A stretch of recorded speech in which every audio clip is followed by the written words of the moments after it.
Greetings and hello, people of the internet tubes. Zadatum here, and this is TFONTF. That's to free or not to free. And this week we'll be looking at the massively multiplayer online shooter known as Planetside 2. So let's do this. So previously I've been working to get these episodes out on every Monday. However, I kind of decided to delay this episode mainly because this game didn't have the best first impression on me, to say the least. I'll be covering my issues and concerns later in the video. But first, let me show you what this game is all about. So when you open the game, you first must make a character. It will ask you to select a faction. There's the oppressing Terran Republic, the rebellious New Conglomerate, or the flamboyant Varnu Sovereignty. Each faction have different tech at their disposal, so you're not simply choosing cosmetics here. I'll cover this in a bit more depth later on, but let's carry on with character creation. So the customization of your character is very limited. You can choose male or female and you have a choice of a few faces. You might notice that the last face here looks kind of like a certain American president. But what does the limitation matter when you're going to be wearing a helmet most of the time or be, you know, in your character's face? After this you simply fill out a name and then you press go and there you go. I'm dropping out the sky. The hell is going on?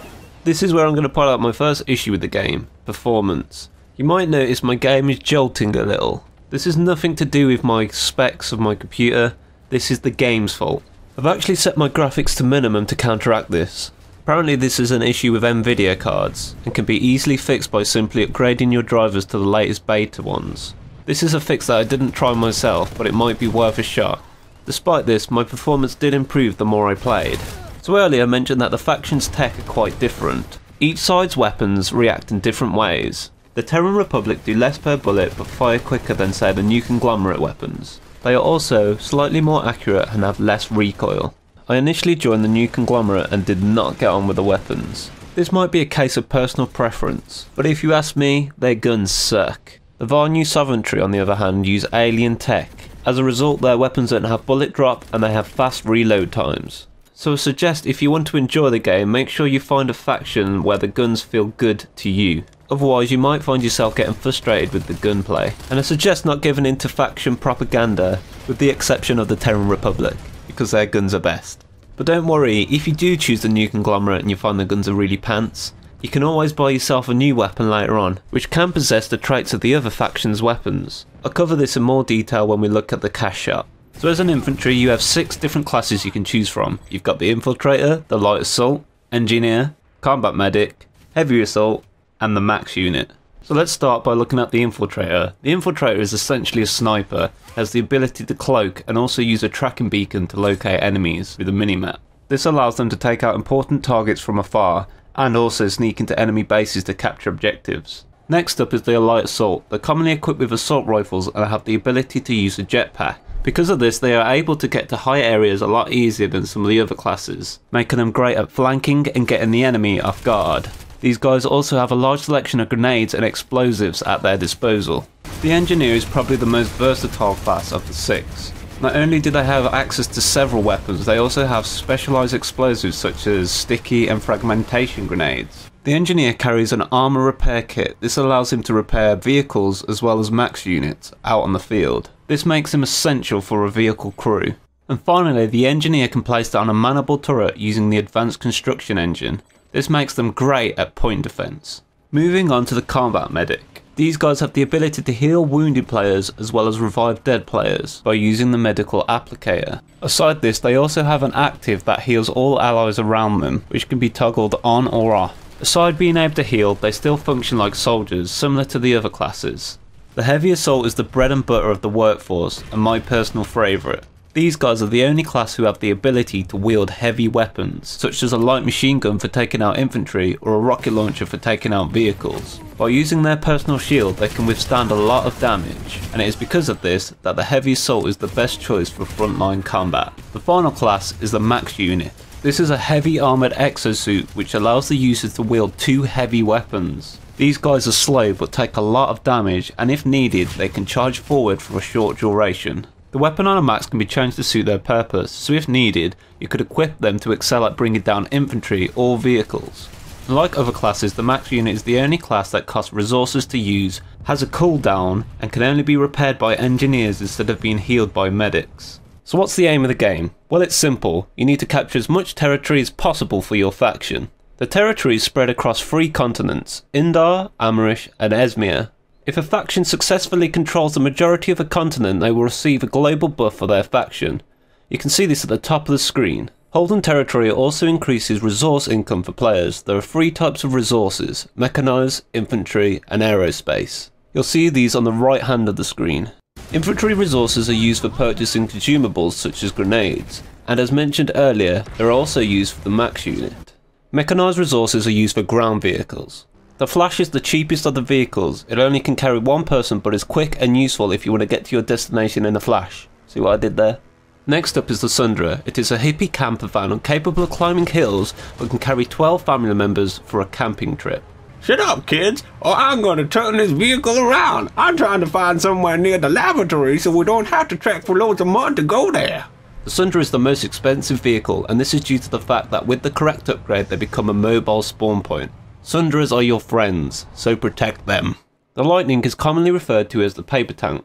This is because its armour is a lot thinner compared to the others, but as a result it is faster. I think the most important thing to note about the Lightning is its main cannon can be replaced with anti-air, which the other tanks cannot.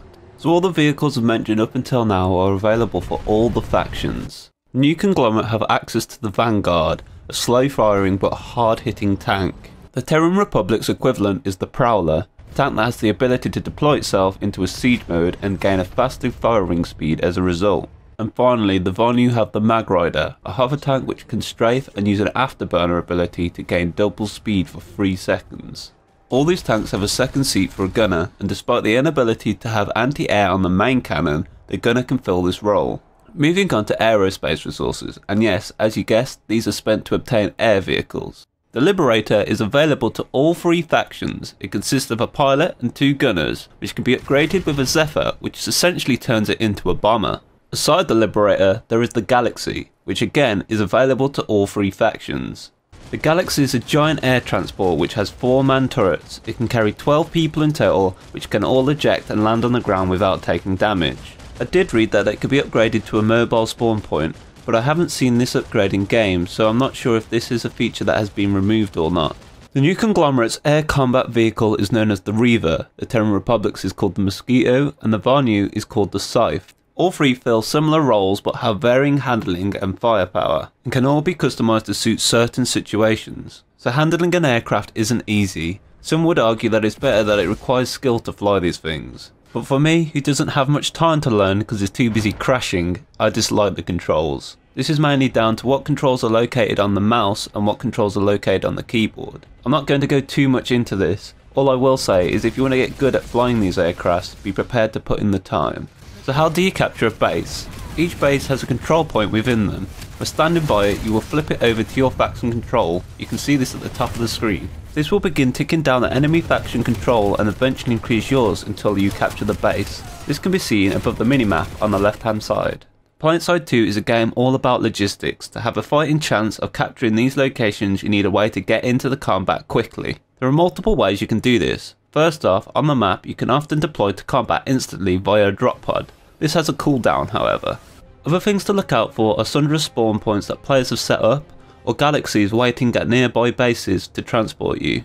So let's move on to some of the bigger bases that you can capture, which are known as facilities. There are 3 kinds. There's the Biolab, the Tech Plant and the Amp Station. I'm not going to cover all of these because they all involve similar mechanics, but the one we will look at in detail is the Biolab. Biolabs commonly have between 3 to 4 capture points. In order to capture it, the faction must hold the majority. Whoever is holding it have the ability to spawn inside and use the vehicle terminals. Aside the control points, there are a couple of other objectives within the facility. These are generators. In most cases, generators are there to generate shields. These are force fields that prevent other enemy units from travelling through. There are force fields that only prevent enemy vehicles and some that prevent enemy units entirely. You can see this from the icons on the shield themselves. In lesser cases, generators are there to power spawn points. When these are destroyed, the enemy holding the facility will no longer be able to spawn there. These generators are often protected by force fields, so in order to destroy them you must take out 1 or 2 shield generators first. Obviously destroying generators give you a better facility access and give you a higher chance of capture. So to destroy a generator, you simply walk up to it and hold the E key for a few seconds, and then a bomb is armed. After a period, the bomb will destroy the generator. In this time, the defending team can disarm it. Once fully destroyed, the defending team can use an engineer repair tool to fix the generator. These bigger facilities often have external capture zones related to them. In the case of this biolab, there are 2 external bases. By controlling these areas, attacking or defending teams have spawn points within them. They even have a teleporter where players can instantly transport to the main facility, again making it a lot easier to attack or defend. I'm just going to outline one of the problems with the game here. This is when a battle gets to the point where it's a stalemate, where neither side is gaining ground for an extended period of time. Gets to a point where spawning and dying over and over gets boring fast. So if you ever find yourself in this position, I highly suggest finding another area to attack, otherwise you might find yourself getting extremely frustrated. Aside just the gameplay problems, which are arguably down to how you play the game, there are unavoidable issues, the technical issues. I've only experienced this issue myself once or twice and unfortunately have no footage of it. But as you can see here, my squad mate is having all sorts of problems. Currently he's warping all over the shop. This is not to do with his connection, but to do with the game itself. Randomly, he'll have his terrain begin to clip and disappear around him. It even makes your frame rate non-existent, and eventually results in a crash. Obviously this kind of thing makes the game completely unplayable at times, and let me tell you, this is not down to hardware. There are a few other random bugs I've seen cropping up here and there, one of which is enemies that appear to be zipping around with weird animations. It's quite clear this game was not ready for release, but I suppose you can't complain. It is free to play after all. Don't get me wrong, this game makes you feel like you're in a war zone and at times it's awesome. Oh, and friendly fire sucks. I understand why it's there, but it still sucks, especially when you're just casually repairing this generator. Oh, hello teammate, oh look, I'm dead. I'm going to split this video up and release the next part later in the week, mainly because I've already covered a lot here and I don't want to make the video too long. So keep an eye out for part 2. Here I'll look at the business model and see if this game is worth spending cash on. Be sure to leave a rating and comment your thoughts, and I'll see you next time.